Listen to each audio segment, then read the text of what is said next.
Saudara, saya saat ini berada di Kampung Teluk Kumbia. Saya akan mengabarkan kesulitan masyarakat Teluk Kumbia, di mana masyarakat Teluk Kumbia dan Kantong Gedang ini menggunakan jalan satu-satunya untuk menuju ke pusat kota Kabupaten Aceh Singkil, yaitu tepatnya di Desa Pulau Saro. Di sini saya akan mengabarkan kesulitan warga Teluk Kumbia ini terkait jalan yang selalu digenangi air ketika hujan turun agak 2 hari. Bahkan saat ini pantauan kita suasana lagi mendung.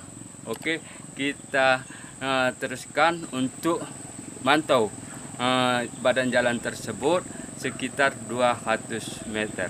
Yuk kita ikuti.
Saudara, itulah tadi perjalanan kita. Dengan adanya informasi ini semoga bermanfaat dan masyarakat Teluk Kumbia dan Kantong Gedang semoga tidak ada kesulitan untuk kedepannya.